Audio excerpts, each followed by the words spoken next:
So hello everyone, my name is Priyanshu Kumar Singh और आपका Singh tutorial में एक बार फिर से स्वागत है।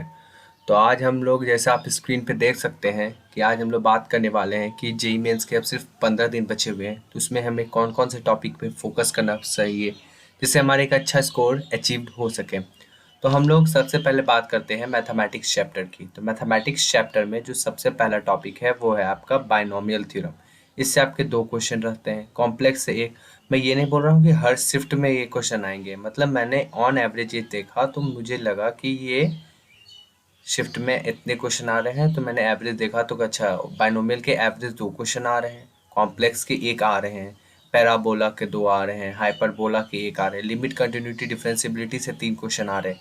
और इस चैप्टर पे आप बहुत ही अच्छा फोकस करें, क्योंकि आपका एक बार ये चैप्टर अच्छा हो जाएगा तो आपको बाकी का ये टॉपिक भी आपका अच्छा हो जाएगा। टेंजेंट्स एंड नॉर्मल्स, इससे आपका एक क्वेश्चन आता है।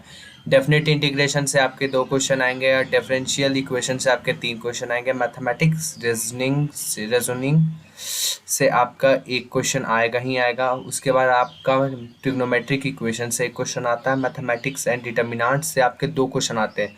और बेसिकली जो मैट्रिक्स और डिटर्मिनेंट से जो क्वेश्चन पूछे जाते हैं वो आपके पूछे जाते हैं कि आपने फॉर्मूला पर पढ़ा होगा कि यदि हम लोग रो को इंटरचेंज करते हैं तो कुछ चेंज होगा कि नहीं होगा। और बहुत सारे फॉर्मूले पे भी ये क्वेश्चन आपका पूछा जा सकता है, जो आपको क्वेश्चन लगेगा कि बहुत टफ है, इसको सॉल्व करना पड़ेगा, बट एक्चुअली वो जितने भी रहते हैं वो सब फार्मूला बेस्ड रहते हैं। आपको बस उस फॉर्मूले को, जितने भी फॉर्मूले उसको आपको याद करके रखना पड़ेगा। आगे हम लोग बढ़ते हैं तो आगे आता है केमिस्ट्री। केमिस्ट्री सबसे स्कोरिंग चैप्टर होता है, बशर्ते आपको बहुत बढ़िया से उसको पढ़ना पड़ेगा, हर एक कॉन्सेप्ट उसको समझना पड़ेगा। और ये कम टाइम लेता है, ये 100% सही बात है, कम टाइम लेता है, बट आपकी इसमें पकड़ बहुत ज़्यादा होनी चाहिए। यदि आपको कोई भी आंसर लगता है कि नहीं ये मुझे नहीं आ रहा, तो प्लीज़ उसे टच मत करिएगा, वरना ये बहुत नेगेटिव भी करवाता है। क्योंकि मेरा खुद हुआ था नेगेटिव, जब मैंने फर्स्ट अटैम्प्ट दिया था तो उस समय ये बहुत नेगेटिव मेरा केमिस्ट्री लेके गया था।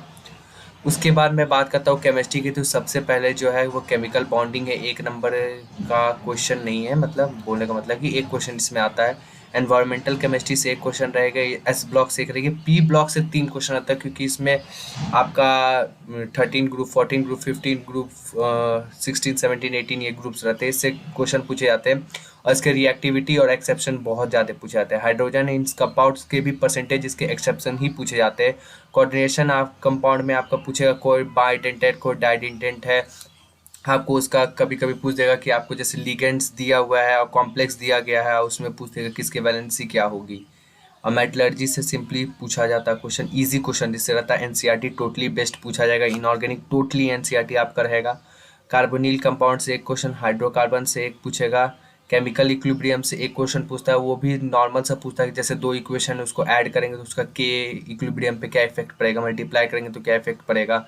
या आपको वैल्यू दे देगा, आपको के इक्विलिब्रियम दे देगा तो आपसे पूछेगा कि के सी आपको दे देगा, के पी आपसे पूछेगा। यही सब क्वेश्चन आपसे पूछा जाता है। फिर आपका मोल कॉन्सेप्ट से 2 question, atomic structure and nuclear chemistry से एक। और इसमें मेनली जो होता है वही सिंपल सा क्वेश्चन पूछा था न्यूक्लियर केमिस्ट्री से, कि मान लीजिए एक रेडियो एक्टिव एलिमेंट है, वो टूट रहा है, इसका डीके कॉन्स्टेंट्स λ1 है, λ2 है, कितने समय के बाद कितना बचेगा, बी की कंसेंट्रेशन क्या है। सिंपली ये 2 ही 3 पॉइंट पे जेई क्वेश्चन पूछ रहे पिछले 3-4 साल से, जो मैं ऑब्जर्व किया हूँ।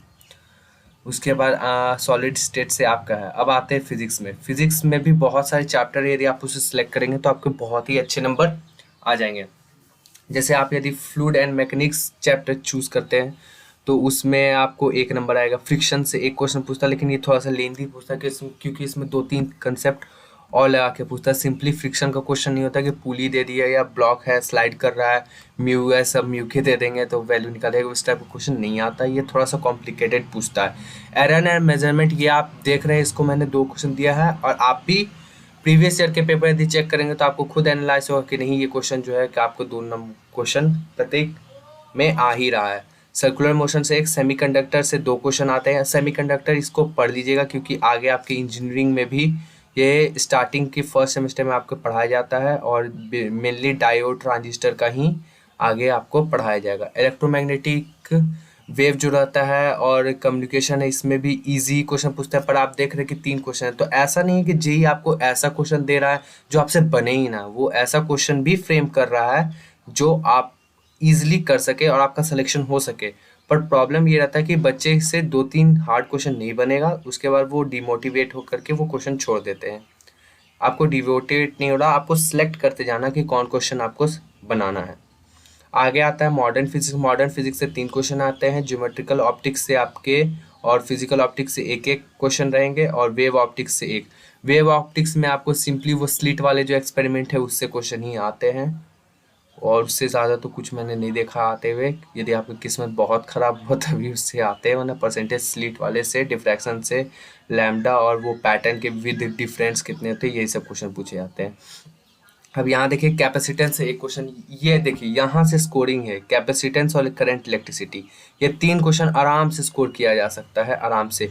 एसी भी आराम से 2 नंबर क्वेश्चन कर सकते हैं आप लोग। इसमें आपको बस याद रखना है कि आरएल सर्किट, आरसी सर्किट, ये सब में आपको क्या क्या करना है, क्या फॉर्मूला है, डेरिवेशन कैसे। डेरिवेशन याद रखिएगा, पूछता नहीं है, बट उसका एग्जाम में बहुत ज़्यादा इम्पैक्ट होता है, क्योंकि यदि आप एडवांस के पेपर में बैठेंगे तो आपको अल्टरनेटिंग करेक्ट के क्वेश्चन कभी भी आपको सीधी फार्मूला बेस्ड पे नहीं पूछते हैं।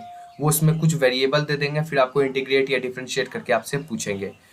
KTG and thermodynamics is most easiest topic, क्योंकि आपने इसे केमिस्ट्री में भी पढ़ा है और आप फिजिक्स में पढ़ रहे हैं, तो इसका दोनों तरफ फायदा होता है, इसलिए इसको तो मत छोड़िएगा। क्योंकि मान लीजिए यदि आप देख रहे हैं एक क्वेश्चन यहाँ है, तो मान के चलिए कि 2 क्वेश्चन, मतलब केमिस्ट्री और फिजिक्स मिला के 3-4 क्वेश्चन इससे आते ही आते हैं।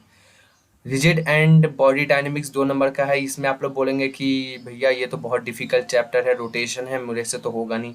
रोटेशन भी आसान है, लेकिन आपको मैं नहीं बोलूँगा कि हार्ड नहीं है, हार्ड है, बट उतना भी हार्ड नहीं जितना हम लोग लेते हैं। यदि उसको आराम से आपको टॉपिक्स वाइज पढ़ें, या यूट्यूब में कुछ नहीं समझ में आ रहा तो कोई और यूट्यूबर का वीडियो देख लें, उससे आपको क्लैरिटी मिलेगी। अगली है रेक्टेंगुलर मोशन वेक्टर। इससे आपको एक क्वेश्चन आएगा आएंगे। चलिए, मैं आपको अपने आपके एग्ज़ाम के लिए all the best and thank you. यदि आपको इस वीडियो पसंद आया तो उसको लाइक और सब्सक्राइब जरूर करें। Thank you.